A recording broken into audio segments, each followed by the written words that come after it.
Olá, esse é mais um Câmara Debate e o nosso assunto hoje é, sem sombra de dúvida, o grande desafio do Congresso Nacional para o segundo semestre de 2020 e um dos grandes desafios dessa legislatura. Diga-se de passagem, já é um grande desafio há muito tempo.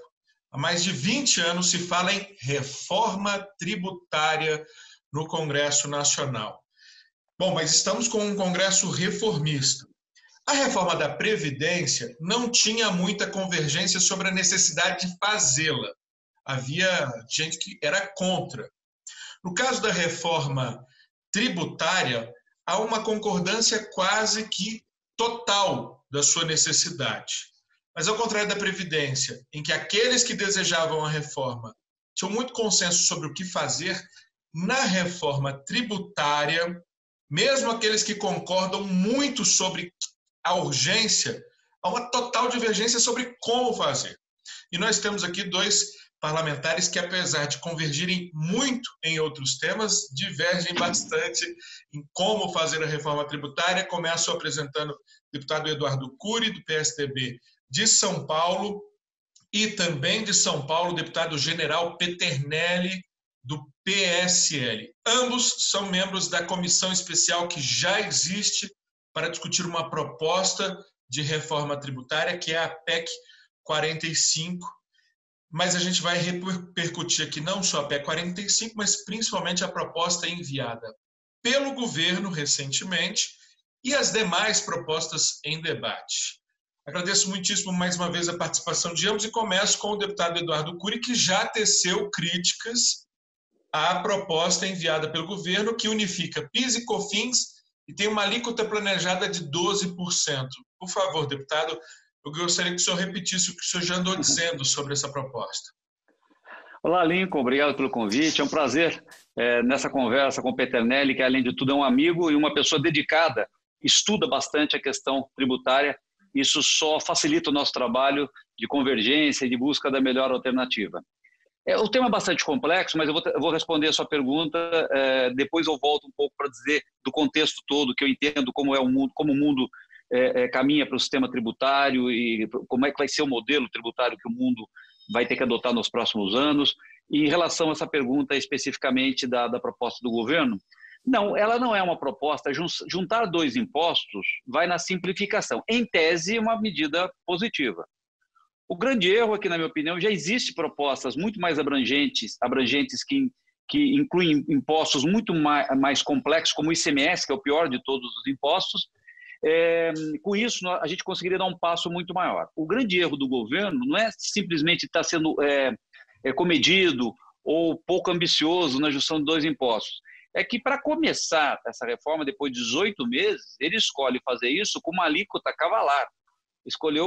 Adotou uma alíquota que é muito maior do que a arrecadação que esses dois impostos têm hoje. Então, só para as pessoas que estão nos acompanhando ter uma ideia, um parâmetro de comparação, o IBS que está na Câmara, por exemplo, que teve dentre as pessoas que ajudaram a elaborar uma pessoa da própria equipe do ministro Guedes, eles prevêem a junção de 3 impostos federais, que é o PIS, COFINS, mais o IPI, em troca de uma alíquota de 9%. Sempre nós estamos falando, gente, de não cumulativo, ou seja, usando créditos e débitos. A proposta do governo prevê a somatória somente de 2 impostos, PIS e COFINS, com uma alíquota de 12%, ou seja, vai pagar 12 mais o IPI. Isso é um aumento de carga brutal. Esse é um dos motivos pelo qual me coloco frontalmente contra essa primeira etapa da iniciativa do governo de reforma tributária. Mas eu sou a favor de uma reforma tributária e nós vamos discutir isso tudo dentro da comissão. Logicamente, eu defendo uma discussão mais ampla e essa proposta do governo é muito tímida e equivocada. Bom, vou passar a palavra para o deputado General Peternelli fazendo a seguinte provocação. O senhor é entusiasta de um imposto único, um imposto sobre movimentação financeira nos moldes da CPMF, né? Não vou chamar de CPMF como alguns chamam, mas é nos mesmos moldes, com uma alíquota bem mais alta, já que seria para substituir todos os tributos, uma alíquota de 2,5% cobrado de quem paga e também de quem recebe, né? Que na matemática 2,5 mais 2,5 não é 100%, deve dar em toda uma cadeia produtiva algo em torno de 10%. Essa proposta, deputado general Peternelli, o governo ensaiou enviar, o próprio primeiro secretário de Receita Federal era também um entusiasta, e a proposta foi tão bombardeada que o próprio secretário caiu. Como é que o senhor acha que tem clima político para avançar numa proposta dessa natureza, quando até o presidente da Câmara e o presidente do Senado também a bombardeiam? Lico, é uma satisfação muito grande estarmos falando desse tema tão importante que é a reforma tributária. Uma satisfação maior ainda em estarmos dividindo esse tempo com o deputado Eduardo Cury, de São José dos Campos. Eu tenho um vínculo muito grande com todo o Vale do Paraíba, ele também, e desempenhamos uma série de trabalhos em conjunto. Então, estamos sempre abordando esse tema. Tem muitos temas, inclusive, eu cheguei na Câmara no meu primeiro mandato e eu me espelho, vejo muitas atividades do próprio deputado Eduardo Cury, da maneira que ele interpreta essas atividades. E, dentro do foco, nós estamos discutindo os aspectos tributários. Eu costumo dizer que a proposta, que é a emenda substitutiva número 20, que foi protocolada há um ano atrás, ela traduzia uma ideia do próprio governo, do próprio Sintra, do Pacto Federativo, do Paulo Guedes. E eu procurei aglutinar essas ideias. Por que eu procurei aglutinar essas ideias nessas atividades? Até costumo aproveitar as câmaras bem simplesinha para mostrar essa parte que nós vamos voltar a abordar. É sobre o seguinte: o problema tributário brasileiro, no meu entender, o grande problema é a sonegação. Você tem toda uma dificuldade para essas atividades. Para que as pessoas possam entender, o Brasil, da Constituição até a data de hoje, já emitiu mais de 390 mil normas tributárias. Então, isso foi publicado na revista Isto é Dinheiro. Então, você verifica, isso é uma situação muito complexa. E eu estudei bem a PEC 110 e a PEC 45. A própria geração de créditos e débitos, a que o próprio deputado Eduardo Cury fez referência, ela é interessante, mas ela é complexa, muito complexa. Tanto que a PEC 45, ela mantém todos os impostos atuais decrescendo e o imposto IBS ou IVA, que se queira, crescendo. Agora, imagina como vai ficar o controle disso se você tem atividades, uma decrescendo, como você vai considerar o IVA do IBS debaixo do imposto que gerou crédito para poder abater no débito depois? Então, nós não estamos simplificando, nós estamos complicando essas milhares de normas. Então, a proposta para combater a sonegação, você faz reformas em imóveis, não tem nota. Você vai comprar material na internet, não tem nota. Determinados sites, né? Eu não quero citar nomes, eles não emitem nota. Você executa. Então, tem toda a economia informal que não emite nota. Logicamente, toda a venda irregular, né? Não é a informal, a irregular também não tem nota. Você tem todo um processo, você tem profissionais liberais que, quando você vai lá comprar alguma coisa, ele pergunta se o preço é com nota ou sem nota. Então, qual é a solução para isso tudo? A solução para isso é exatamente a que o deputado Marco Sintra propôs. Seria 2,5% no crédito e no débito das transações financeiras. Isso permitiria acabar com todos os impostos. Não é com 5, não, né? Com vários impostos.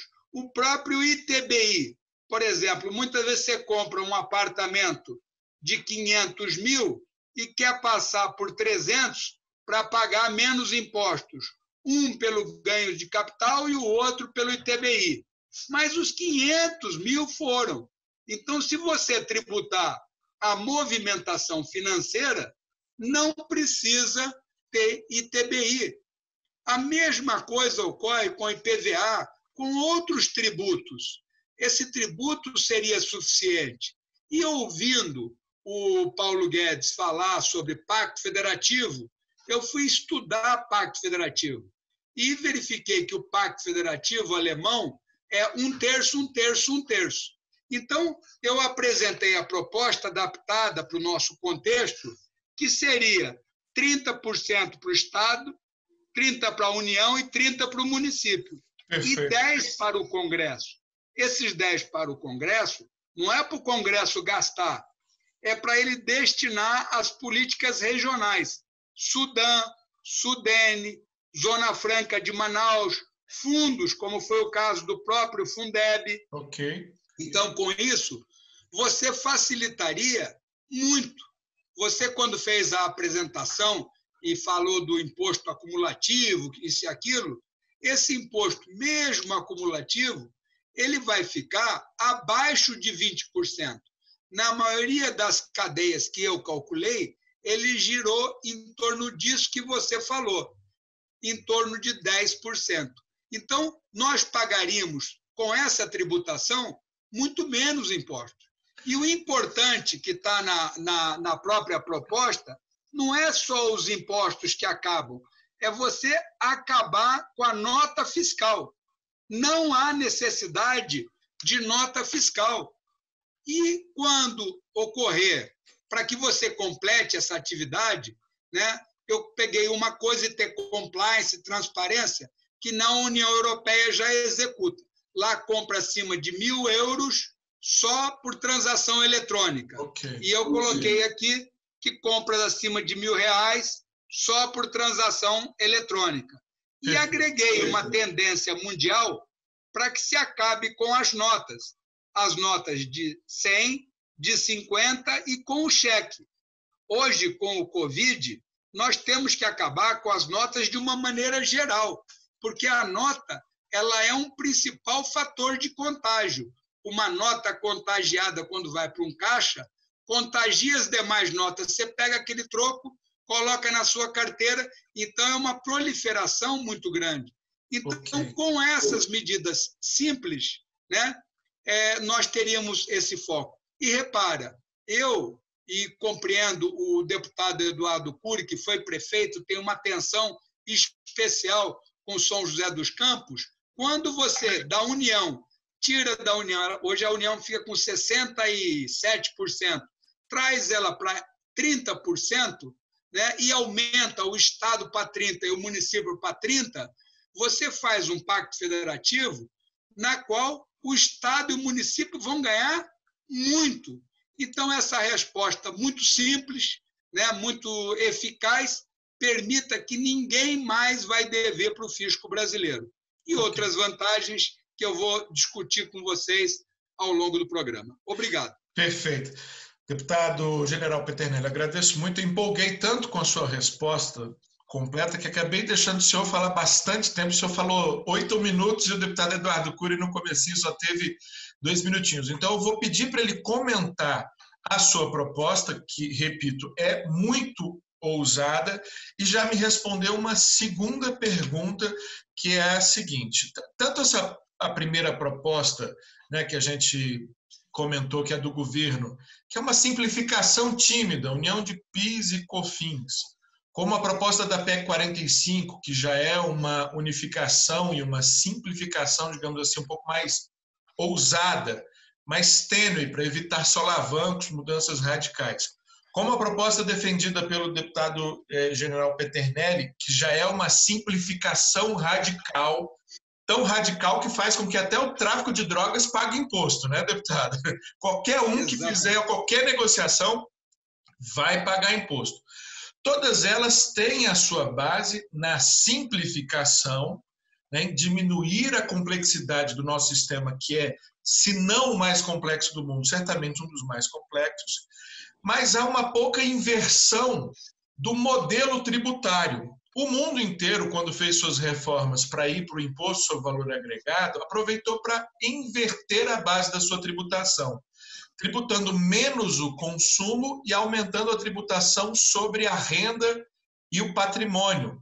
No Brasil, a gente tem uma tributação que está ali por volta de 60%, 70% sobre o consumo, em que todo mundo que consome paga, especialmente os mais pobres que consomem quase tudo que ganham, e pouco sobre renda e patrimônio, quando o mundo inteiro inverteu essa lógica.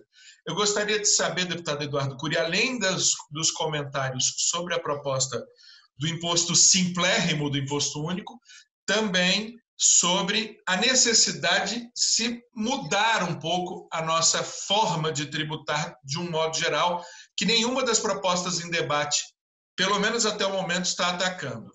Ok, Lincoln, eu vou começar pela segunda parte, que é essa briga consumo versus renda, e depois eu volto para o imposto de transação financeira, que dentre as alternativas tem essa proposta do meu amigo Peternelli.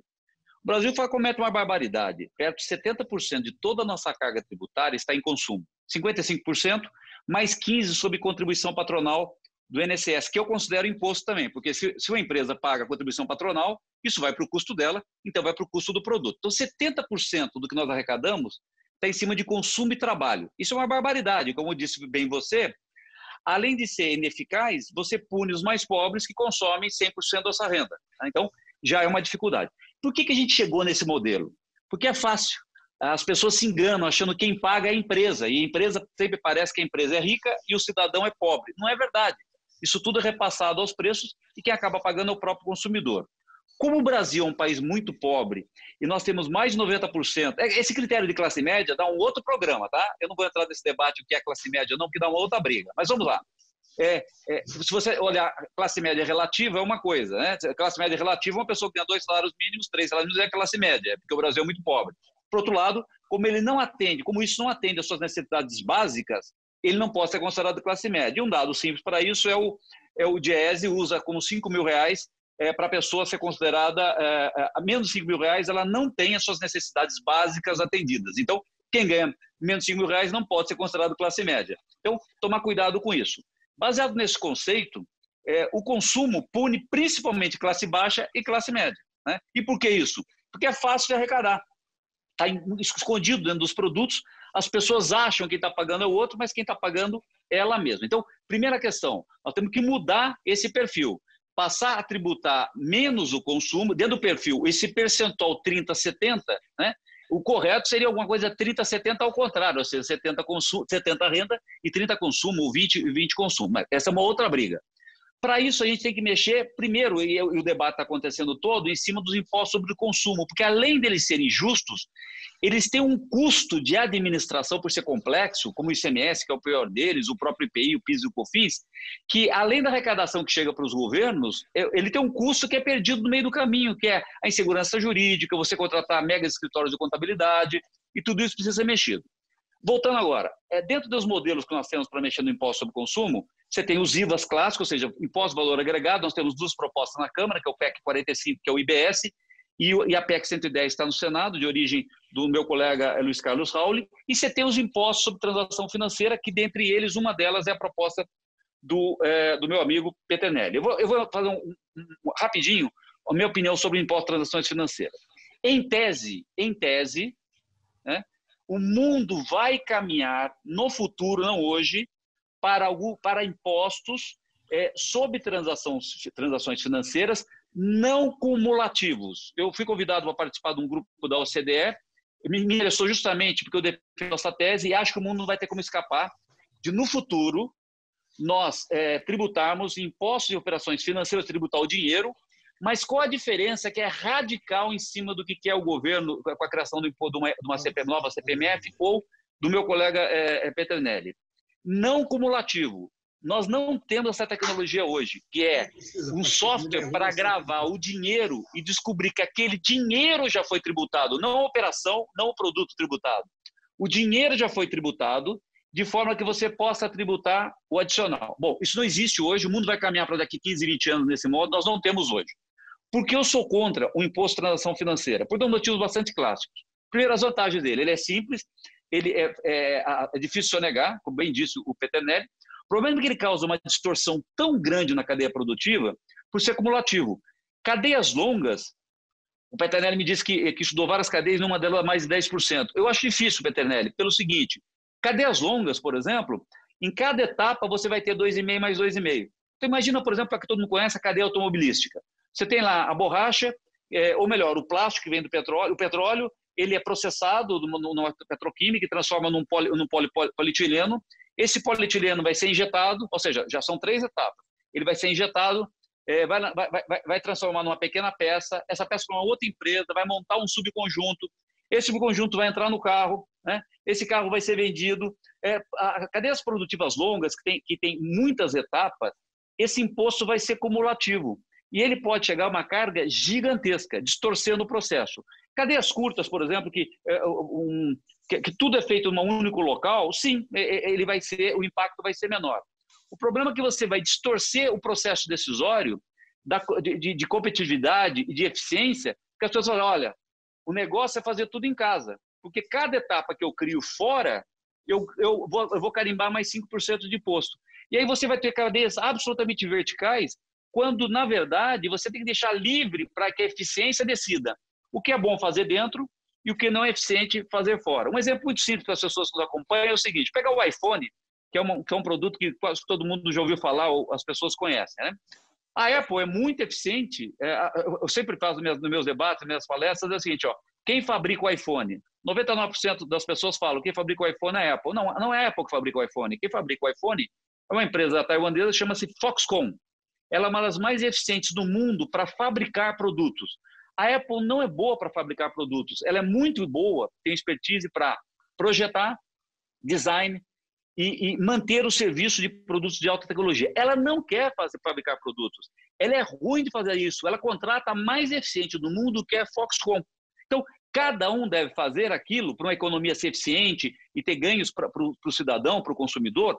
Cada um deve especializar naquilo que ele é melhor. Ora, a CPMF, ou o imposto financeiro, ele distorce esse processo decisório, porque ele com uma alíquota de 5%, 2,5 mais 2,5%, e às vezes um negócio tem muita competitividade. Negócio de tecnologia não, o margem de lucro é mais alta, mas na média 10%, 12% de margem de lucro. Ora, se 5% você vai pagar de imposto, há tentação de você tomar decisões da cadeia produtiva só para fugir do imposto. E o segundo ponto, que eu acho negativo, é que realmente o Peternet tem razão, não vai ter aquela história mais com nota ou sem nota, mas vai ter a seguinte coisa, vai pagar no dinheiro ou vai pagar de transação eletrônica, porque se for no dinheiro eu te dou 5% de desconto, tá?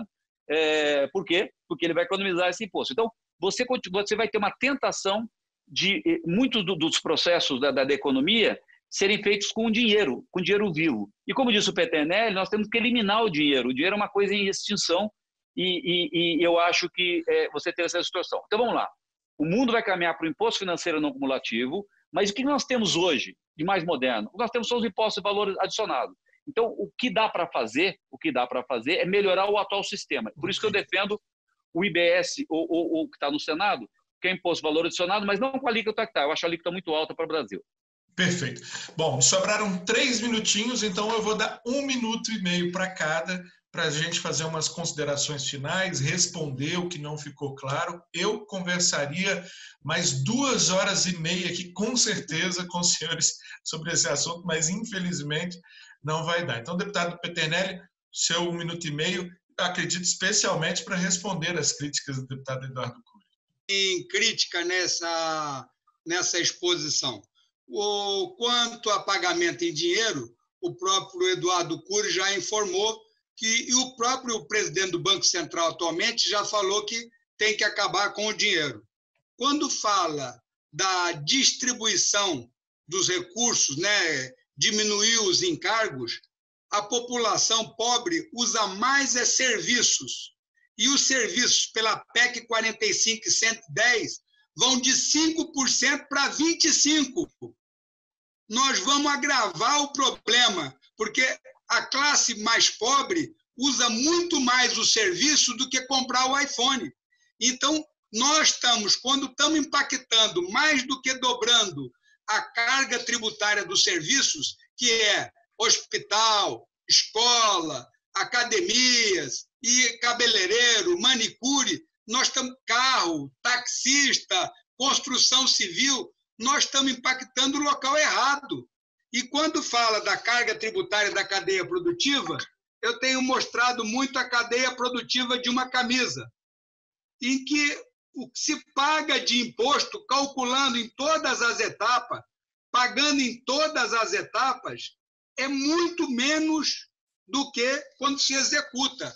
Quando falou da cadeia produtiva do carro, o caminhão Volks, que nem existia antes, ele começou a competir porque ele é produzido sobre a forma cooperativada. Cooperativada é o seguinte, eu não compro nada, eu monto um caminhão, na hora de vender, o pagamento vai sobre Sprite para cada elo dessa cadeia. Então, a pessoa só vai ter impacto sobre a atividade, a indústria só vai pagar 2,5%, 2,5% do outro lado. Então, fica um desafio mostrar uma cadeia produtiva da indústria, já que nós vamos beneficiar, que vai chegar a 20%, e que não possa produzir sobre a forma cooperativada. Ele falou da verticalização. Se você verticalizar a cadeia, que não é o meu objetivo, essa cadeia de produção só vai pagar 5%, 2,5% para cada lado, 5 vezes menos do que o IBS. E se você produzir sobre a forma consorciada, a própria construção civil, se na hora do pagamento daquela construção você executar um Sprite, já é assim. Um hospital, quando eu estava numa equipe lá da região militar, o hospital, nunca no convênio, nunca mandava uma nota fiscal. Eu nunca pagava só o hospital, eu pagava o hospital e a equipe médica. Então, todas as vezes que eu pagar sobre essa forma cooperativada, nós vamos estar muito abaixo. Então, nós, como cobramos dividendo quando tem movimentação financeira, e você pode não cobrar do baixa renda, fornece o CPF do Bolsa Família e diga, dessa turma você não cobre. Então, esse é um imposto que vai abaixar os impostos, que vai cobrar dividendos do rico e que não vai cobrar dos pobres. Okay. Não quero me alongar, que eu me empolgo muito com esse caso, e nós vamos estar aí debatendo. Não Obrigado, é só o senhor, Eduardo. Não, deputado. Nós três aqui somos empolgados com o assunto. Vou dar o tempo do deputado Eduardo Cury também fazer suas considerações finais. Primeiro, em relação à transação financeira, é cumulativo. Não é só na operação de venda e compra. Você tem toda a cadeia produtiva que vai vir. 2,5 mais 2,5. 5 mais 5 mais 5 mais 5. Quando chegar no final do produto, isso vai estar acumulado. Mas vamos lá, eu queria falar um pouco sobre o que o Peternelli disse, eu concordo. O IVA, o IBS, o IVA, ele tem essa alíquota de 25%, eu acho que é inexequível para o Brasil. O setor de serviços, realmente, o consumidor do setor de serviços, o IVA de 25% vai ser onerado, só que o setor de serviços não paga 5% de ISS mais PIS, COFINS, que estão sendo atingidos nessa reforma. O setor de serviços paga entre 10% e 15%, dependendo do setor, né? Por isso que eu defendo uma alíquota de IBS no máximo 15%, porque como eu sou defensor da redução dos impostos sobre o consumo, e a gente volta no começo, Lincoln, da nossa conversa, né? Não vai ter reforma tributária possível tributando em 70% da arrecadação brasileira em cima de consumo. A alíquota vai ser muito alta e inexequível. Mesmo o IBS, que eu considero uma proposta bem intencionada, com 25%, vai dar sonegação e vai dar elisão, ou seja, ou engenharia tributária para as grandes empresas. A diferença é o seguinte, grandes empresas têm engenharia tributária. O coitado na ponta, ele é obrigado a sonegar, porque senão não leva o leite da casa, o leite para as crianças nem paga seus funcionários. Uma alíquota de 25%, na minha opinião, é inexequível para o Brasil. Mas o modelo do IVA é o que nós temos no mundo, tanto é que é o modelo vencedor, ou seja, nós temos poucos países, 3, na verdade, na prática, que adotam contribuições financeiras, como uma CPMF, né, e com alíquotas muito pequenas, residuais, para evitar a acumulatividade. Mas, olha, o debate é importante. A proposta do Peternelli é importante debater, porque é disso que vai sair uma boa proposta. Perfeito. Bom, eu quero agradecer muitíssimo o deputado Eduardo Cury, PSDB de São Paulo, o deputado general Peternelli, do PSL também de São Paulo. Eu vou comentar aqui rapidamente nesse encerramento só temas que a gente nem tratou.